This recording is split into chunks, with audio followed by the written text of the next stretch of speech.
Okay, welcome. I am so excited for our first week to actually start talking about Shakespeare. We're going to get into the play, get into Julius Caesar, see how you guys did with it. But first, let's get some boring business stuff out of the way. Okay, let's sort of talk about what you're supposed to have done for this week, and let's go over the assignment sheet. Hopefully, you've all read the assignment sheet for our first paper that's coming up. But we'll go over it briefly together, okay? So give me a second. Let me share my screen. Okay, over here.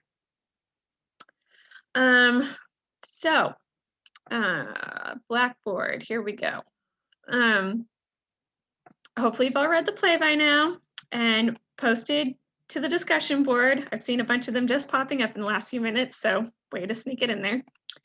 And hopefully you enjoyed the lecture video on Caesar. I'm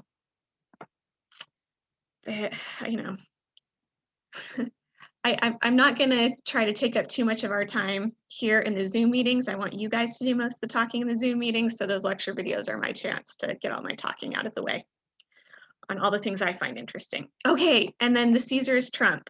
We'll see if we get there to talking about that. Hopefully we will. Hopefully you guys are interested enough in talking about that.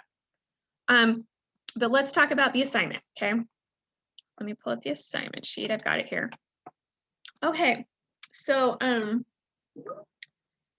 your assignment is to select a passage or speech from either Julius Caesar or Hamlet. Okay, and then I put for the length of the assignment, I would recommend choosing a shorter passage. I say 50 lines or less, but guys, I was thinking about this. It's like 50 lines is even too long. 50 lines is a lot. I would say 20 lines or less, like even 5 lines, you know. So keep them shorter. Do yourself a favor there. Keep it as short as possible, okay? You will closely read the passage, identifying elements of form, structure, mood, sound, and language. You will then use some or all of these elements to formulate an argument, so a thesis, about what the passage is saying or how the passage is working and how it contributes to the play as a whole. You write an essay that identifies the thesis, develops all of your evidence, yada, yada, yada. This point. You do not need to use outside sources, okay?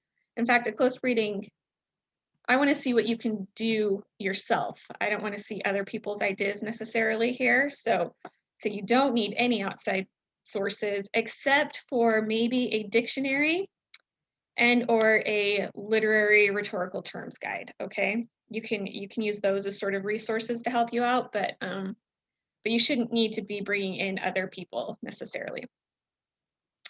Okay, proposal. This will be next week. I'll just have a little assignment box up next week for you to submit a brief informal proposal. And by that, I mean, I'm looking for a paragraph that tells me you've identified your passage, here's the passage you're going to be working with, and what are maybe some beginning ideas for how you're going to talk about this passage, what kind of details or argument you're going to make, okay? So criteria, 3 to 5 pages. I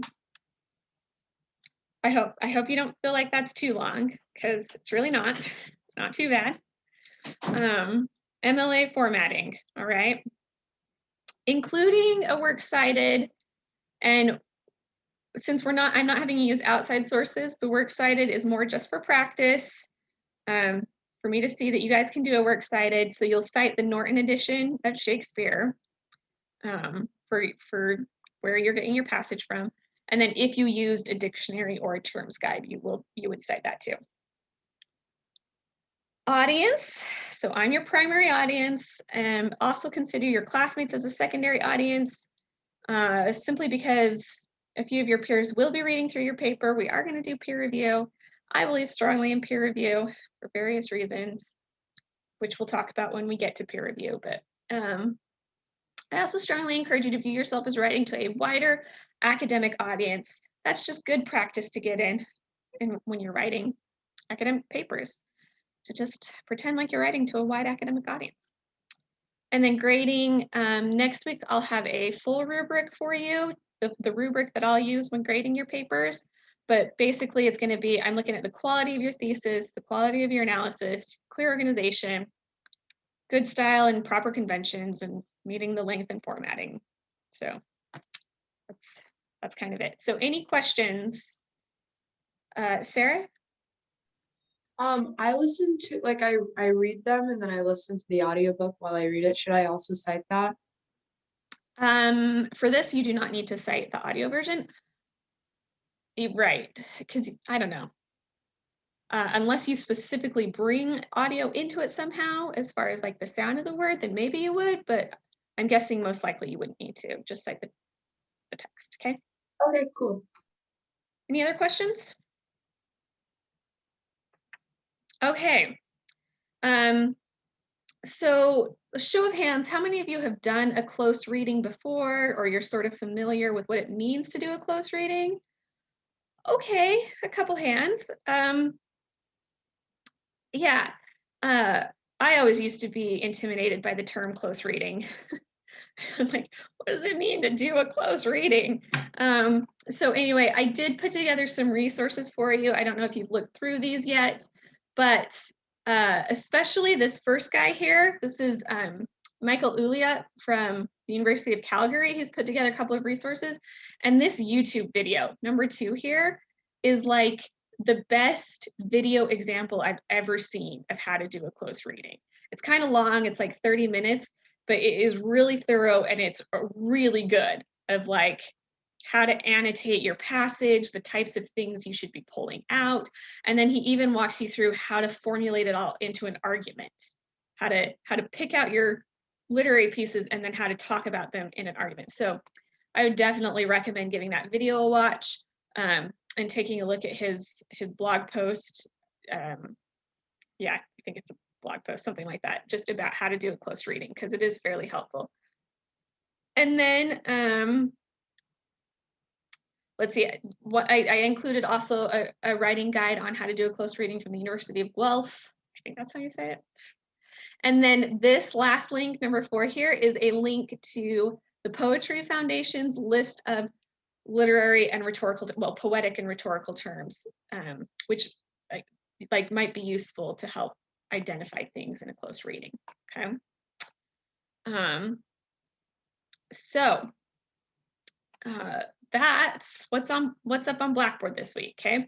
So to walk you through or to clarify those due dates for you on this assignment, next Friday is when your proposal will be due. So by next Friday, you should have at least read through the first half of Hamlet.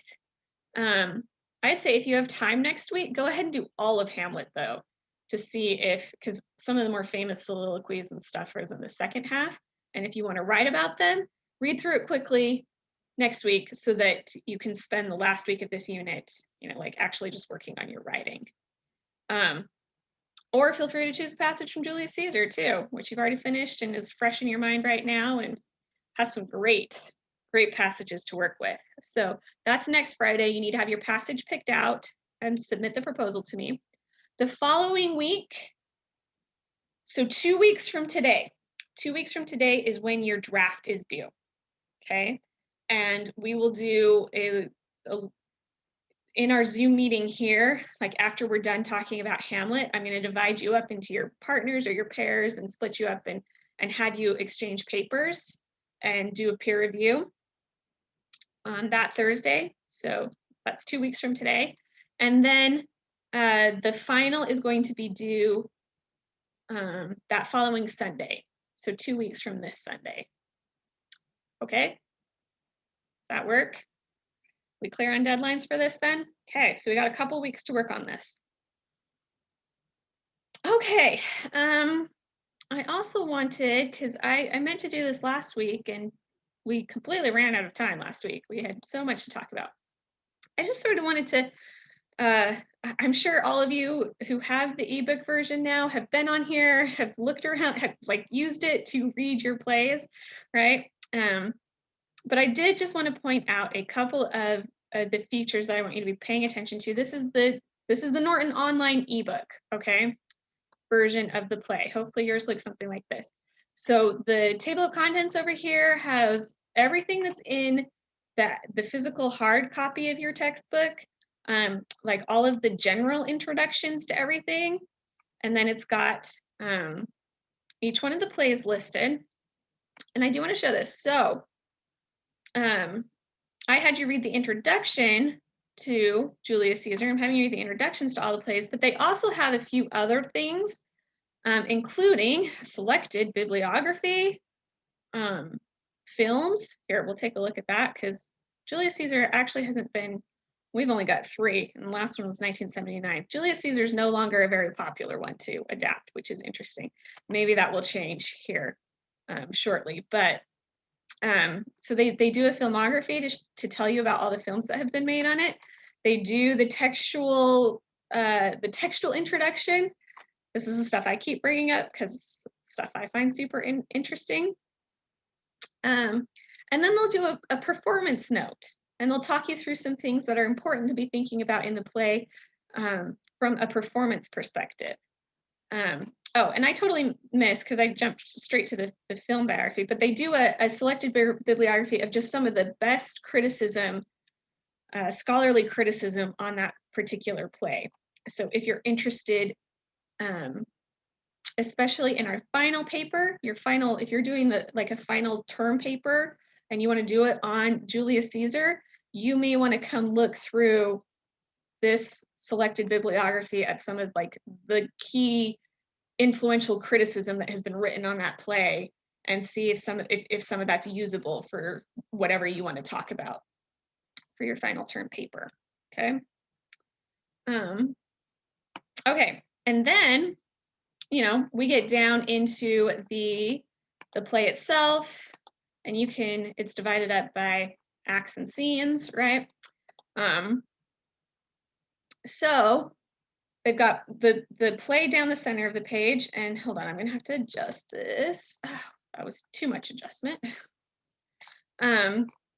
Because what I want you to pay attention to is these sort of notes out to the side. They will have little textual comments, right?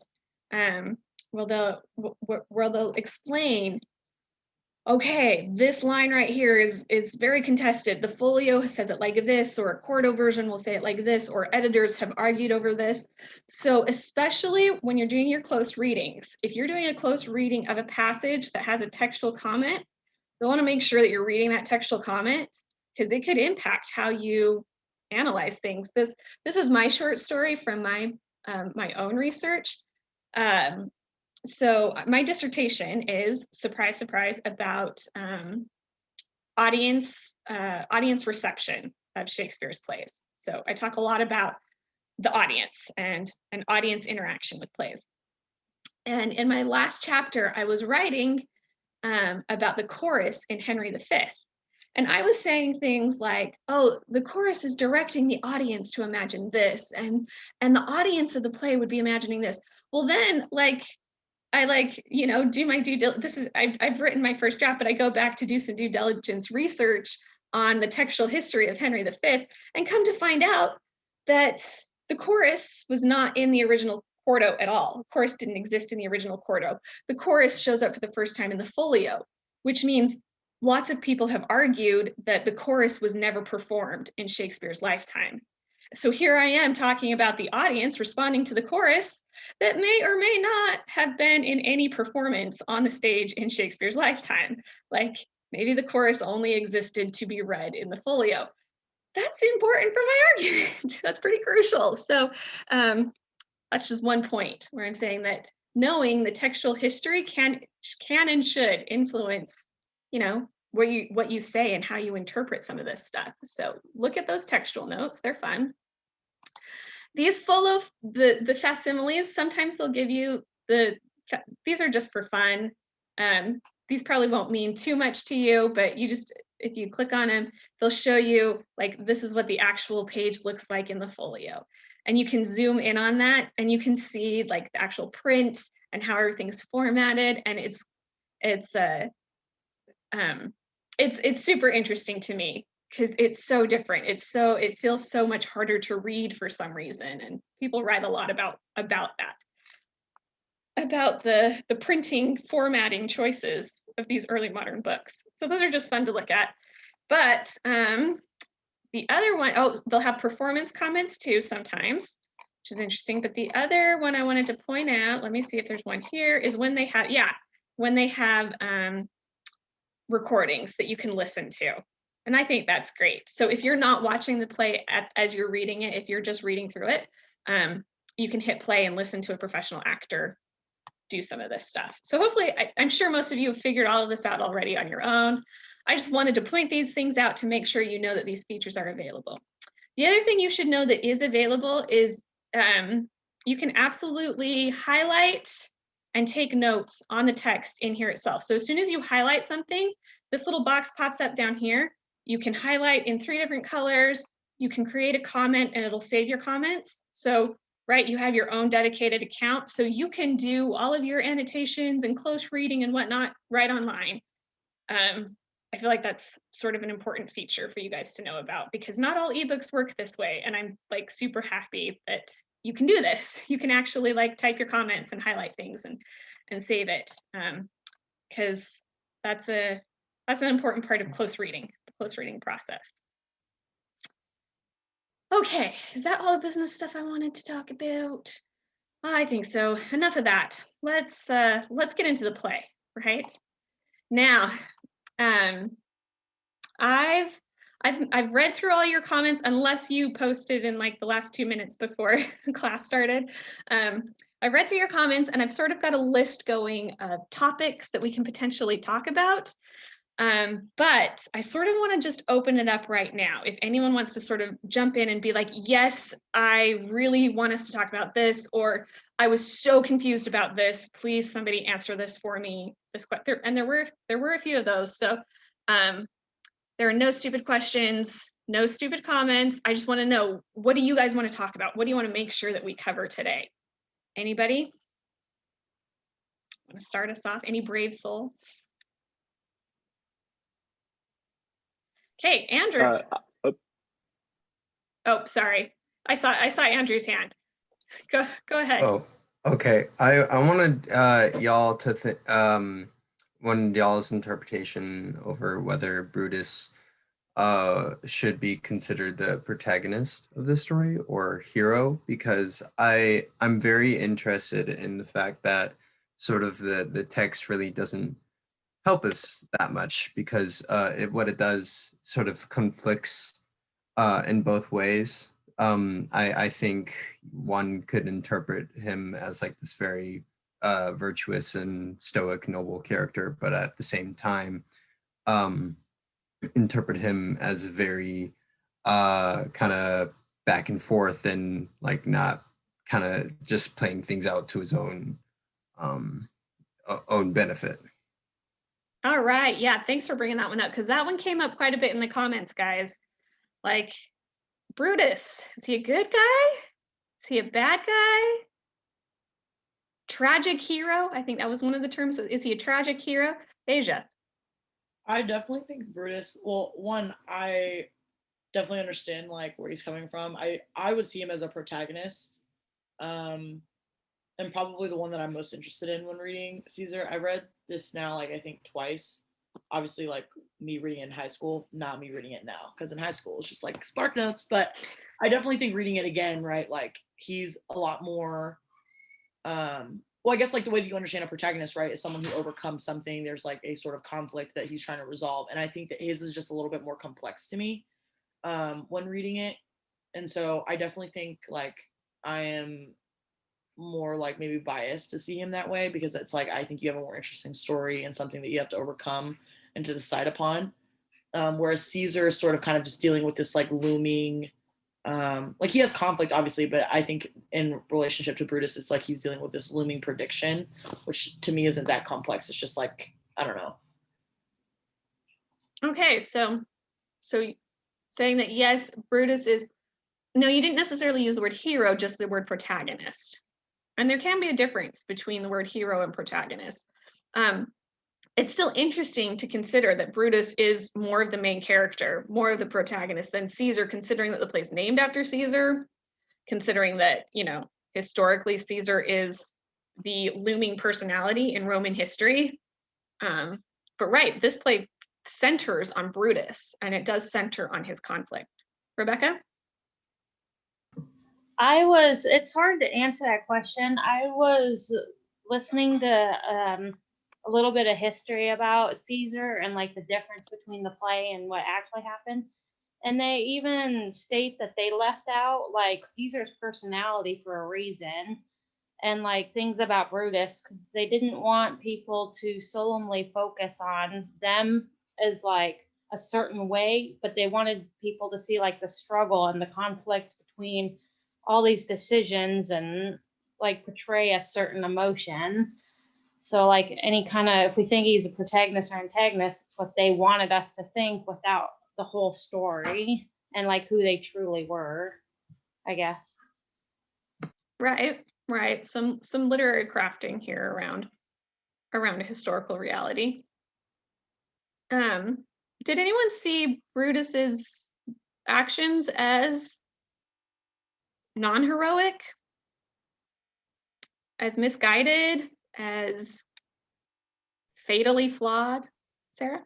I think at least in the first couple acts, I kind of thought Brutus was a little bit like, I don't want to say pathetic, but a little bit pathetic. Like he was just sort of being like tricked and you know, he was just doing what everybody else wanted, but he didn't even realize Tricked or they were- manipulated? You like Yeah, Cassius was manipulating him? Yeah. Did anyone else see that? A little bit?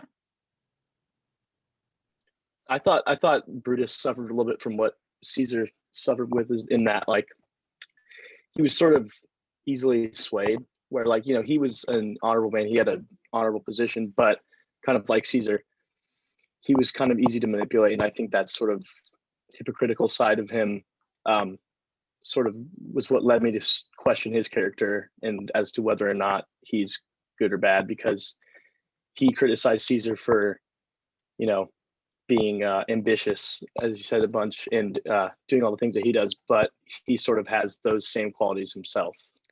Right. And I think that is a criticism that's brought up of Brutus over and over again, is that, you know, like he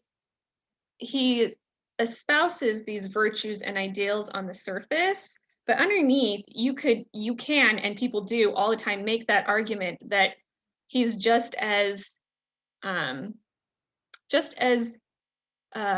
susceptible to greed and power hungriness and all of that as Caesar is, because what happens to the Senate if Caesar becomes king? The Senate loses its power. Brutus loses his power as a senator. So Brutus might not have the same ambition as Caesar, but he certainly, you know, like doesn't want the Senate to lose its power, right? His power is threatened. So there is a way of saying it that way. Sarah, yes, there's a way of seeing him as being carefully led by Cassius, right? And manipulated. Andrew, did you have something else to? Oh no, I just wanted to build off of Harrison's comment, because I also noticed how both Caesar and Brutus are easily swayed, but at the same time they're very they espout like fixatedness and sort of like he says that he's the Northern Star, whereas Brutus, like I think he also doesn't listen to Cassius at one point. Mm-hmm. So to give off these images of like stone cold leadership, but they are very swayed, easily persuaded by the people around them.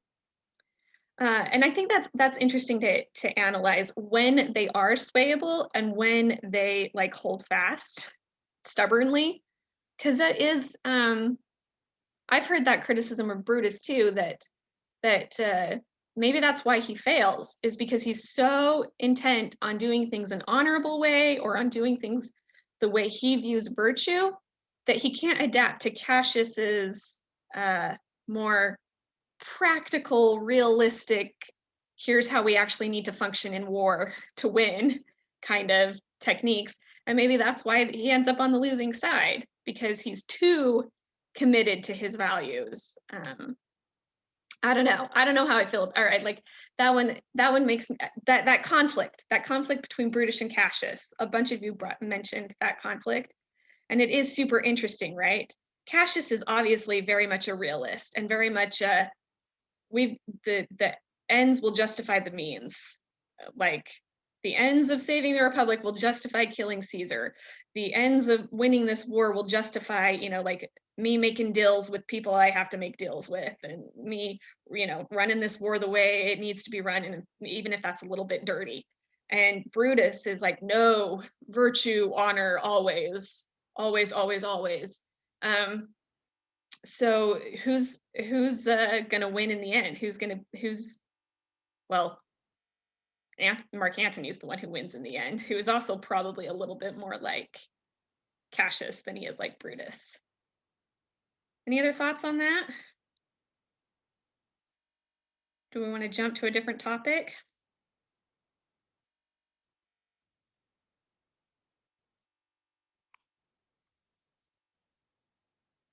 Yeah, Owen. This is sort of related. It kind of goes off of what you just said about like who's going to win in the end. I kind of feel like the line in the beginning of the play, like I don't remember exactly, but it's like the fault is not in us, but in our stars, really applies, since like the more I thought about the play, the more I just was unable to find any like good outcome that could have come like from the very beginning. It's like once Caesar starts trying to consolidate power, it really doesn't feel like there are any good options, because like if you don't do anything about Caesar, it seems like the people love him, they're going to be supporting him, and he's not really allowing dissent in the Senate itself. He's kind of shutting everyone down. But then if you do kill him, then there's no real good outcome from that either. Well, then we see the outcome if you kill him. It's civil war and eventually a monarchy. And that's interesting that you bring up that quote, because it was mentioned a couple times, I think, in the comments. And I actually think, someone correct me if he's right, I think the quote is actually opposite of what you said. I think it's, the fault is not in our stars, but in us. Isn't that how the line went? I think you're right. I think I reversed it. Yeah. Which is an interesting quote to bring up, because, okay, so what that means, right? If the fault were in the stars, it would mean that the fates have already decreed it, that this is the way things are meant to be, and this is just how this is, like the stars have said, the fates have said, this is how it's going to be. But it's Cassius, right, who says this line. Is it Cassius? Yeah, who says the fault is not in our stars, but in us. Essentially saying we have power over our fate. We have power over our decisions and how things end up in this country. And that is a super interesting quote in conjunction with the rest of the play, because some of you brought up the number of omens. We've got the soothsayer saying, beware the Ides of March. We've got that scene the night before the murder, the night before the Ides of March, where like all of these, there's storms and there's signs like going off everywhere, and we get ravens and birds, and we get the ghost of Caesar showing up and essentially declaring, and like the Caesar's wife's dream, right? We've got tons of these omens and extra like extra spiritual things happening that seem to indicate this story is fixed, that fate is fixed, that things are going to happen a certain way, and there's not much that these players can actually do about it. What do you guys think? Do you think that's true? Is that what the play is saying, that fate is fixed? Or is the fault in the characters, not in the stars? I feel like in the case of the dream especially, it's almost suggesting that you could change fate if you were to listen to those signs. I like that, yeah. I was just going to say that. So if the signs are heeded, they can be changed? Because they ignore it, they completely ignore most of those signs, right? Like, beware the Ides of March, and he totally like doesn't worry about it at all. I think it might be trying to say that like you can have good outcomes and good fate and you can change your destiny or whatever if you listen and pay attention to the world around you instead of like letting things like pride and desire and stuff like that blind you from those things that are um like being aware. Yeah. Okay, I like that a lot. I like that reading a lot.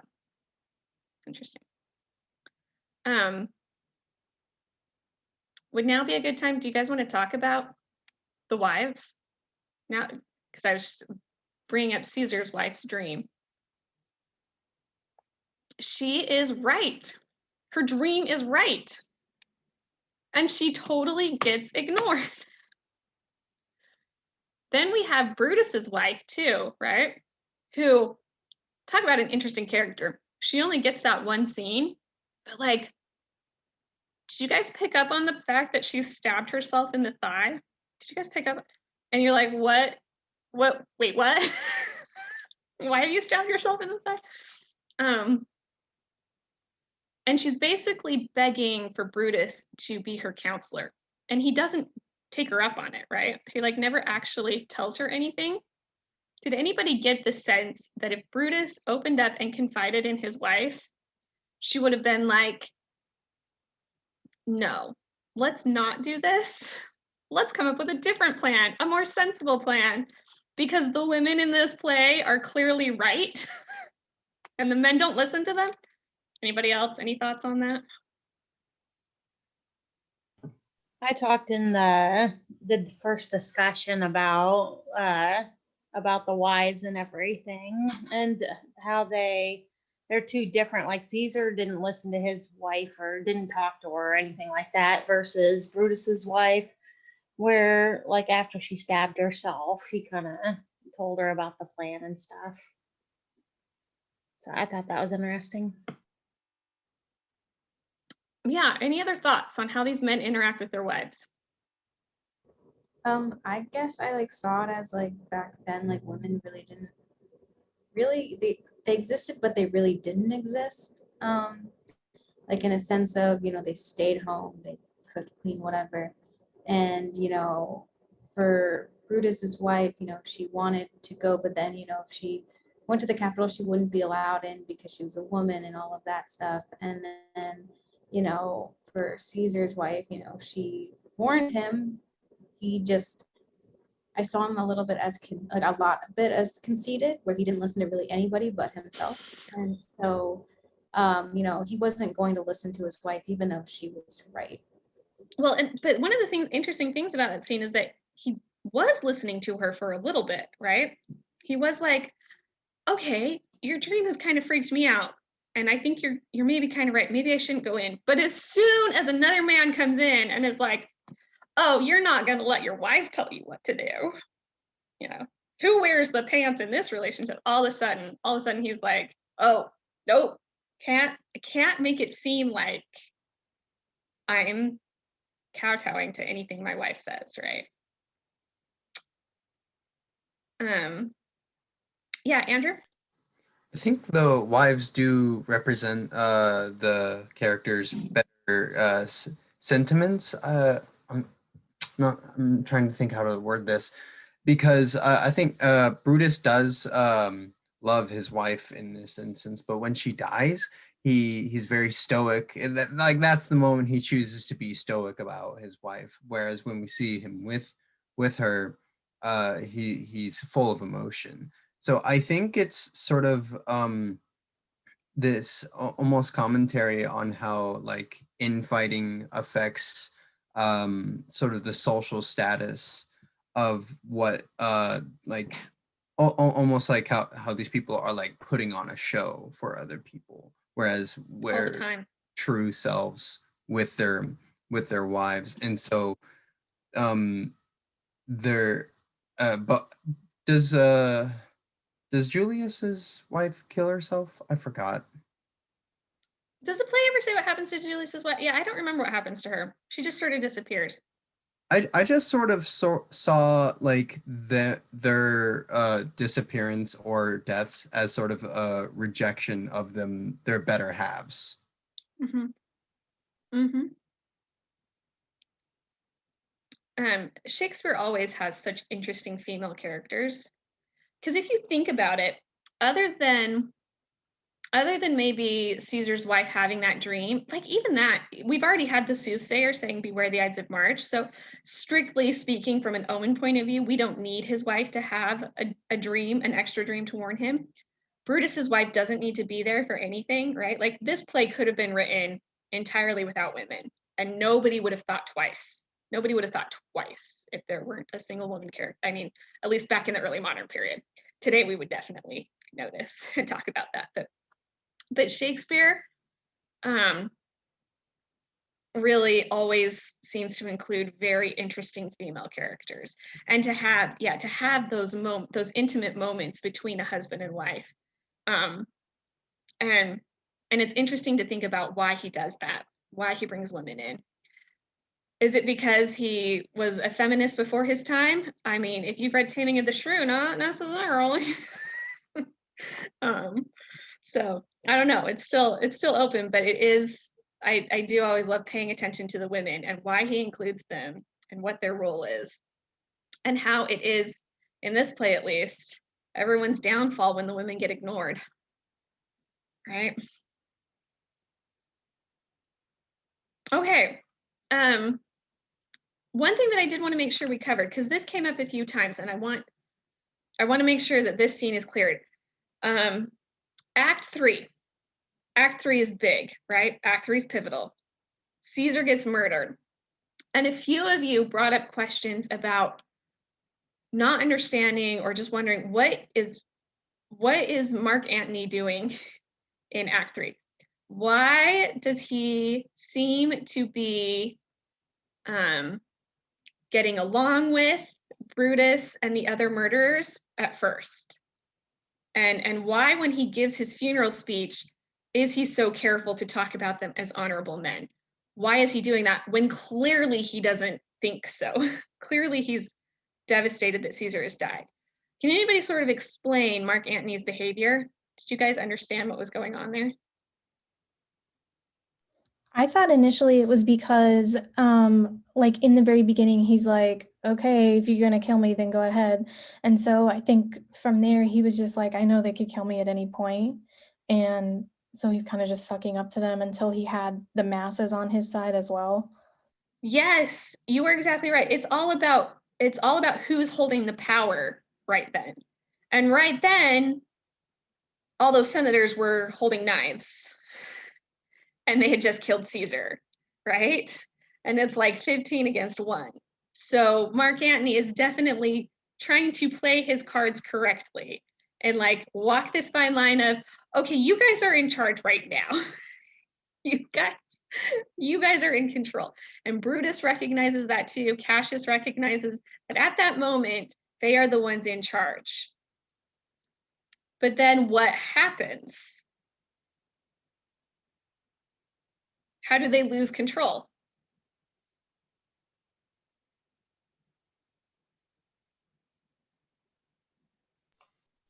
I mean, Cody kind of addressed this, but just by getting the people, like the common people, to sort of, they're initially swayed by Brutus, but then Antony manages to sort of get them feeling like this was, an injustice that was just done. This is something really bad, and sort of just getting them against the conspirators. Yeah, and that is the moment that I very briefly and very, not super well analyzed in the lecture video. If you guys watched the lecture video, right? That is what I was talking about in that speech. Makes that speech so brilliant. In that Mark Antony really is in a precarious position right then. Okay. And he has to sort of walk this line of being like, oh, Brutus and Cassius and those conspirators, they're in control right now. They have the power right now. Brutus just gave that speech and the people are on his side. And I am being allowed by the graciousness of Brutus to speak. They did not have to allow Mark Antony to speak. And there is discussion about that, right? Cassius is like, are you crazy? Don't let him speak. Again, Cassius was right. Brutus was wrong. So Mark Antony is like in that very precarious place where he can't just come out and say, Brutus is wrong, right? Because the people are on his side at that point. And I think it's interesting that Brutus leaves, but there's probably other senators around still with their knives. You know, like Mark Antony still has to sort of walk that line. And so he does it, right? And I talked about it. He does it by saying over and over again, oh, Brutus is an honorable man. Brutus and those others, they are honorable men. And every time he repeats that, it becomes less and less true. And that is what is so brilliant about that speech. The way he is able to on the surface of his words, be paying honor to those men while subverting and undermining them at the exact same time and getting the crowd on his side. Yeah, that is such a masterwork of rhetoric, that speech. Incredibly crazy what's going on there, how he's able to turn the tide. And then by the end of that speech, right, by the time he's pulled out Caesar's will and everything, all of a sudden, even us in the audience were like, oh, Caesar was a good guy, wasn't he? Caesar really did some good things. Why did Brutus kill him again? You know, right? It's pretty brilliant stuff.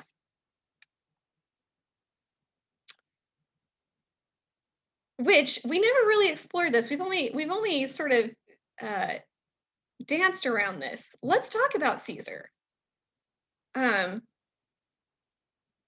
Was Caesar good for Rome? I get like mixed emotions for Caesar because I find him conceited because he doesn't really listen to anybody, or when he tries and he just flips himself because I just have mixed emotions when reading like Antony's speech. It was like, wow, maybe he is a good guy, but then you think about everything. I think in the play it said, you know, we don't tend to remember the good things when someone dies, or we kind of remember like what he did wrong for us. But then if you really look at him, it's like, oh, he did all these good things and whatever. But it's like, I get like mixed emotions because it's like, in my head, it's like, well, he would have been a dictator if he did get the crown, but then he really never got the crown because he was killed right before that. But then he did turn down the crown once. So it's like, you think about that, but it's like, you know, I see him as this conceited guy who doesn't really listen to anybody and says, you know, I don't fear anybody, and, you know, but people should fear me. And it's like, I think he's conceited. Okay, anybody else? What are our thoughts on Caesar? I think part of what makes the story so entertaining and, you know, intriguing is how Shakespeare does such a good job of, you know, sort of playing both sides and showing how there's you know, there's reasons why both sides are right and wrong, and it sort of keeps the reader, well, and obviously the people, the crowd, and at that specific speech, it keeps them guessing, and they don't really know whether or not Caesar is truly a good guy or whether he was just actually cared for them, and if the killing was unjust. And it sort of keeps you on the edge of your seat, and it's very hard to come to a verdict, you know, on whether Caesar was a good guy or a bad guy, because they portray him, because Antony does such a good job of portraying him, but so does Brutus and all of the other conspirators, and so it's really hard to come to a conclusion on that, I think. Yeah, and Harrison, I think you point out something that I find critically interesting about this play is, and I think I mentioned this, Caesar actually has very few speaking lines in this play, especially for being the title character. We don't actually get a whole lot of Caesar's point of view. We do get a little bit, and we can analyze that little bit. Like, we get his interaction with his wife, and we get a few things that he says to Mark Antony, right? So we do get some things that we can go off of and analyze, but the vast majority of what we learn about Caesar from the play itself is filtered through characters who are very biased, either for or against him, right? In Act 1, that whole scene where they're like offering him the crown, and he's rejecting it, we don't see that scene take place on the stage. We are told about that scene from, who's the character that tells it? I'm forgetting right now, but one of the conspirators, right? One of the conspirator characters is the one who describes that scene. So that person is already biased against Caesar. So when we hear this story of him rejecting the crown, they focus on the details of how he he looked like he wanted it so badly, and he and you can just sort of feel the ambition behind that scene, playing behind that scene. But again, we're getting it filtered. Then we hear Mark Antony's version, and Mark Antony presents it in that completely different light of, I offered him 3 times and he refused. Was that ambition? And you're like, well, yeah, that's right? Like, so it depends on who's telling the story. Depends on who's talking about Caesar. Because we can look at those lines where Caesar actually gets to speak, but even then, like, he does talk to Mark Antony about how suspicious he is of Cassius, but at the same time, Cassius wants to kill him. So I don't know, can we fault Caesar for not really liking Cassius or being suspicious of Cassius? Like, is that indicative of Caesar being a bad guy because he's suspicious of someone who outright wants to kill him? So anyway, yeah, lots of nuance there in how we can think about or answer that question of whether Caesar was actually a hero or villain. And it's all, most of our information is filtered through a bias, one way or the other. Sarah. I found I found like the bias that Caesar was like being portrayed in to be really interesting, because I have a little bit of like a history of classes and other experiences where I've learned more about like Caesar in real life, and sort of what he did and how he treated people. And so I found the entire play wildly interesting, because I feel like in a lot of the ways that I've been told previously or taught previously about Julius Caesar has been very very put together and very like noble and So strong. very Maybe sympathetic like, towards Caesar. yeah, As in, like very historically, very pro. we think Caesar's a good guy. Yeah. And I mean, obviously like he conquered a lot of places, and there was like a huge a little bit of like a class divide under him, which is like not good at all. But I feel like a lot of the time that I've learned about him, he's been pretty, revered, pretty like everybody really like respects what he did. So I found this really interesting, because it gave not only like another side of it, but like the nobleman's side of it. It wasn't like, there was a class divided. It wasn't like, the opinion of, people at the bottom or anything. It was noblemen who were like, realistically, they would have been benefiting off of him, right? Depending on, there were lots of politics at play. Sure.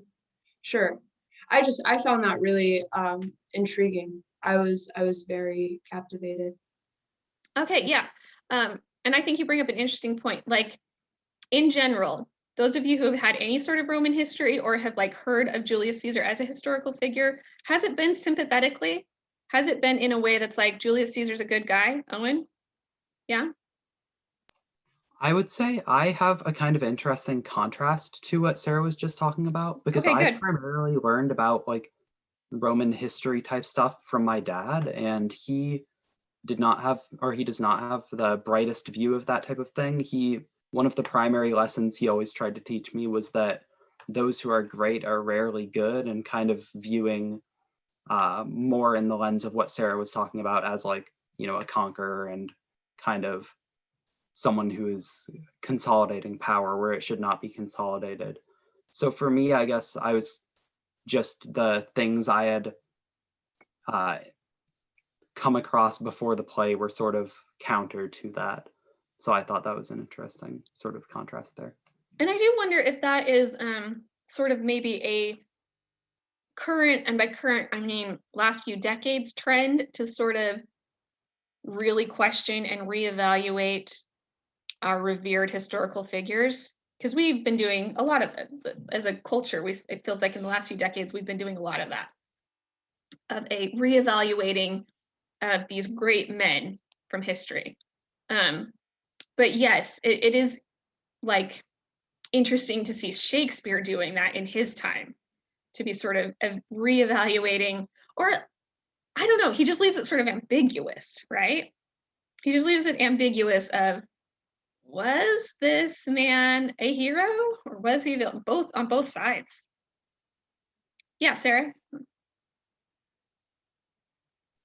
I just wanted to say, like, just to tack on to the end of that, I like what I've learned a lot of the time was a lot of times very pro Caesar, but I did want to say, like, for almost all of it, I personally have been pretty critical. I just wanted to say that I'm not like pro, No, this. well, there are arguments, and I think Shakespeare's ambiguity sort of works, that there are arguments for the good Caesar did.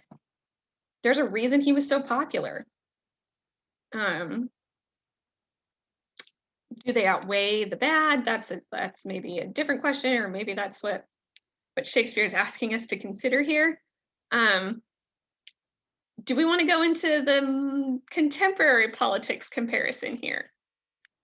Does anyone want to jump into talking about the Caesar-Trump comparison? Because I think that's an interesting, I mean,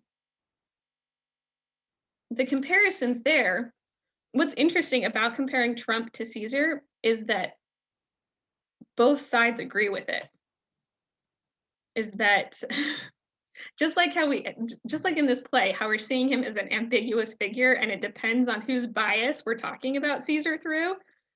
If you hear Trump talked about from his supporters, from his Mark Antony's, right, you get a hero, you get a conquering hero, a champion, and someone who is like really doing good revolutionary things, right? You talk about Trump from the Brutus and Cassius side, from his political opposites, and you hear about a Trump who is ambitious and power hungry and basically about to destroy our Constitution and our democratic system of government, right? So right, when we're was it someone in the comments brought up that thought of this makes it interesting to think about how Trump is going to be viewed in the future. Which side's story is going to be the one that wins out, right? Is Trump going to be viewed as one of those great men who was brought down by jealous political foes? Or is he going to be seen as sort of the destruction of democracy who needed to be stopped? I don't know. We don't know. We don't know how history is going to view him. Anybody want to jump in? I'll say a few cents. I really like this idea of him as Julius Caesar, because mostly what we sort of think about is the potential. And Julius Caesar was killed before he could do anything to his advantage as a dictator. And I think that's what we sort of had within his presidency, sort of like just like what could he do really, especially because he was a very excitable person, especially with his, I think people with his rhetoric, right? Yeah. And yeah. which I think is, I mean, not that we get a lot of Caesar's rhetoric per se, but rhetoric plays an important role in energizing the masses which is absolutely a parallel to Trump. Trump has rhetoric that plays a key role in energizing the masses. It's very interesting to see what someone's going to do when they have the power of to say literally anything on Twitter while also holding the nuclear launch codes.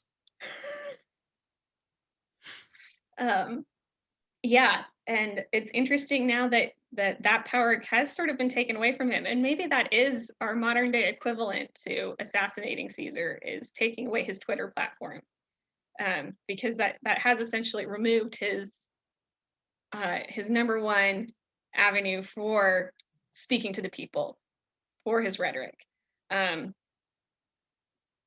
So anyway, interesting parallels. So the other interesting parallels, I think, or not not so much a parallel, thank goodness, because no one has been assassinated. But the message about whether political violence or whether violence in general works. Now this play is a tragedy. It's called tragedy, right? So tragedy means failure, that it doesn't work. That's the lesson of tragedy, that that the violence did not happen, or it did happen. The violence didn't achieve its ends, right? They didn't end up saving the Roman Republic.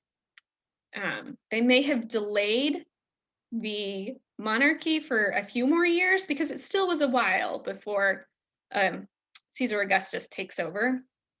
But it still was a death knell, right? The Republic did not survive Caesar's assassination. So is that the lesson? Is that our takeaway, that violence doesn't work, but rhetoric does? that was my subtitle. Does rhetoric work, I guess? Does it?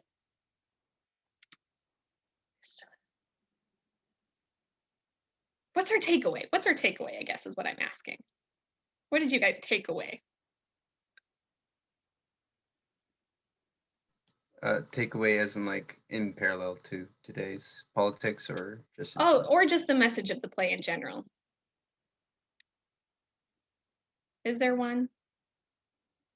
Is there a lesson for us to learn from this play? I think there are definitely shades of that idea you're talking about, with like just that this is not the way that things work. This is not how things get done.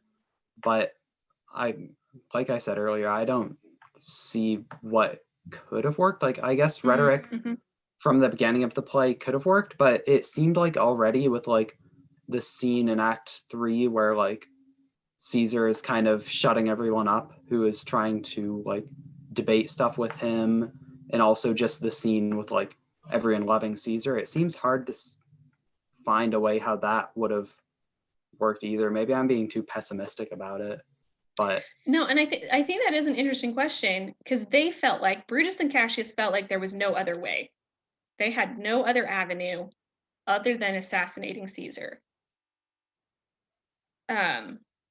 So it's a what if question, and it's one we can't answer, but like, what if they had tried something else? And what would that something else have been? And was there really no other option? And then I think that is an interesting question to bring to the modern times too, in our modern day scenarios. Are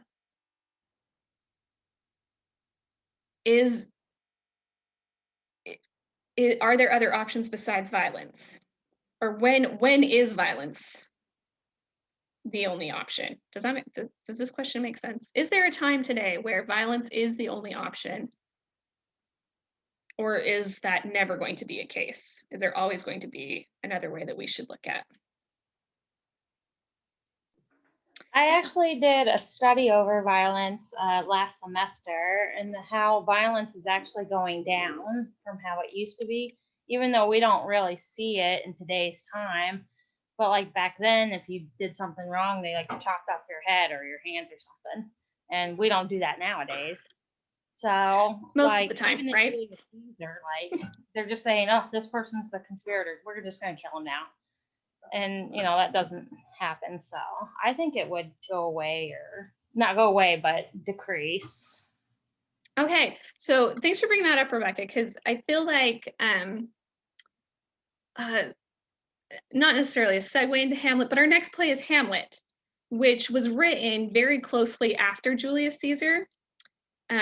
And so lots of people draw connections between Julius Caesar and Hamlet, and they are both tragedies, and they both involve political violence. They also both involve ghosts, which is kind of fun and interesting. So, you know, parallels between Julius Caesar and Hamlet. But that is, they're both also considered tragedies, right? This idea that that the violence that's happening in these plays is not leading to happy endings. Okay, not leading to really good, feel good outcomes. And I think, and that is the definition of tragedy. We are exploring how violence begets everyone dead at the end of the play, and nobody happy. Nobody is happy. And I think that is a lesson throughout time, like Rebecca has noted, that yes, that used to be the way of life. The way of life used to be eye for an eye. And we will see that in Hamlet, that Hamlet's father is murdered, right? And therefore Hamlet has a responsibility to revenge that murder, leading to more murders, leading to more death, leading to nobody winning in the end. And that is the cycle of tragedy over and over again. A tragedy happens, it is resolved. They try to resolve it through revenge, through more violence, through more murder, and then just we end up with everybody dead. And so, you know, like the overall message of that is not a sustainable system. It is not a sustainable system for us all to just keep killing each other until we're dead, because then nobody is left to rule the state of Denmark. We never talk about this at the end of the play, but really, like, nobody is left to rule the state of Denmark. I'm always like, what's happening? What's going to happen to Denmark? who's taking over after this? Well, they actually do answer it in the play, and the answer is an outside power comes in and takes over. Anyway, so that's something to think about as we move into Hamlet. Parallels with Julius Caesar, the genre of tragedy in general and how it's working, and how Shakespeare does seem to be thinking through these ideas, because the ancient Greeks sort of just accepted that revenge was the way of life, right? Like your revenge tragedy, revenge is the way of life. By the time we get to these early modern tragedies, they do seem to be thinking through it a little bit more carefully and recognizing that, you know, if we just kill everyone off, that's not good. Not working out. And then it is also interesting, I don't know, if you care, I find it interesting I'm going to write a paper someday about all of the ghosts in Shakespeare. It's been done before. People write about the ghosts all the time, but I think Shakespeare's use of ghosts is super interesting. So I don't know if you want just to think about the difference between, because whose ghost shows up in Julius Caesar? You guys remember? It's a small scene. It's a small ghost Caesar? scene. Yes, Caesar shows up. The ghost of Caesar shows up. It's not like a super impactful scene, but it is an interesting scene for how it affects Brutus, because it really does affect Brutus, and sort of arguably, right? We're talking about whether Brutus is in control of his fate or not. Maybe he could have been. Maybe they could have won that battle, but Brutus, in his mind, had already been told that he would die by the ghost of Caesar. Anyway, so interesting to think about that, and interesting to think about the ghost in Hamlet and the way the ghost in Hamlet also seems to dictate the psychology of the character who interacts with that ghost. Okay, so I'm hoping that, Julius Caesar, I know most of you hadn't read before. I don't think any of you read Julius Caesar before? think so, but you guys did great with it. You did a great job. Oh, Asia had read it before. Okay. You guys did great diving into this. And sort of, I know it was like throwing you into the deep end without a lot of context there, but you did great. I'm hoping Hamlet is, like, Hamlet, the play itself, is not an easier play. The easy plays are the comedies, in my opinion. But I'm hoping that most of you have at least read it before, or at least somewhat familiar with the story, because it is, I mean, it's, after all, it's Hamlet, right?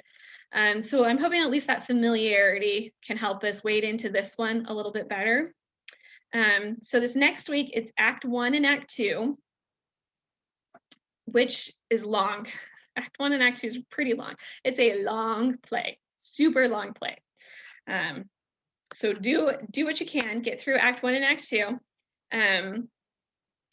for our discussion next week. And I'm really excited to come back and talk about this play with you. It is Shakespeare's great work for a reason. There is so much we can talk about. So starting tomorrow, all of next week's materials will be up. I'll have the lecture video up for next week. Maybe a couple other things. Don't forget about your proposal for your project. That link will be up for due next Friday. And anything else? Okay, guys, then we'll see you next week, and we'll talk about Hamlet. Thank you. Thank you. Yeah.